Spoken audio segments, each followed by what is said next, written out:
Maintenant, on va passer bien sûr à décor. Je vais vous laisser avec un jeune qui a ramené toute sa clique.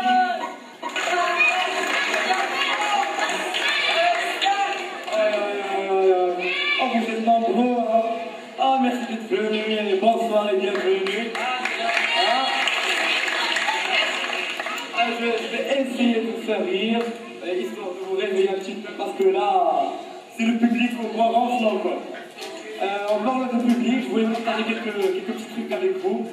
Le public est parfois surprenant, me lance des trucs absurdes, quoi. Je me rappelle du milieu de l'homme, il était au début de la scène, il était là, il m'avait lancé un truc, je lui ai dit, vous appelez comment? Il m'avait dit oui. Une femme, elle était là, elle est venue vers moi à la fin du spectacle, elle m'avait dit, je peux prendre une photo avec vous? Je lui ai dit oui, vous avez un appareil.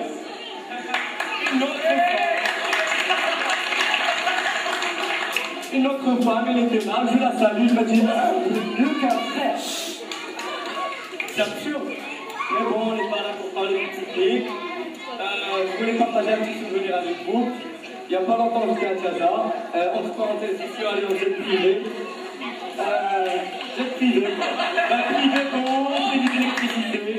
On était privés de tout, vraiment privés de tout. Bon, pour vous dire, à Tiaza, il y a des plus beaux souvenirs. Et les plus pourris aussi, hein. Alors là, il y a un qui me revient à la tête. Ma circoncision.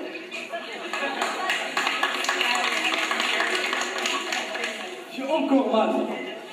Bon là, je me rappelle, c'était à l'est au village de ma grand-mère. Je me réveille un matin, je toute ma famille comme ça. Alors là, bien dormi. Seule ma famille m'a demandé si j'ai bien dormi. M'a mis une java blanche, des babouches blanches, un tabouche blanc. Oh, c'était beau, Laurence d'Arrache.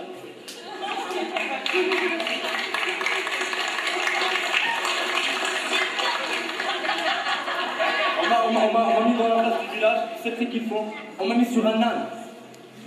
Et on balançait des bonbons, on chantait des chansons avec mon nom dedans. Rassa, rassa, rassa, rassa.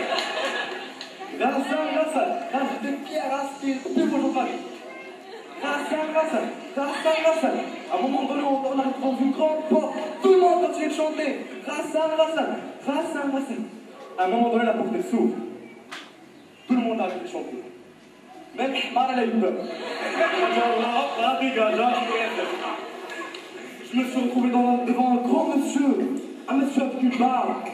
Il venait avec un grand couteau, avec du fromage encore dessus. Je me rappelle la vache qui rit, là c'est vrai. Il m'a dit, regarde là-bas, il y a un oiseau. Et moi j'adore les oiseaux. J'ai regardé et là, il n'y avait pas d'oiseau. Ça fait pas mal, hein, sur le coup. Mais le truc qui fait mal, le truc qui traumatise, c'est quand tu vois ta djellaba blanche se transformer en drapeau du Japon.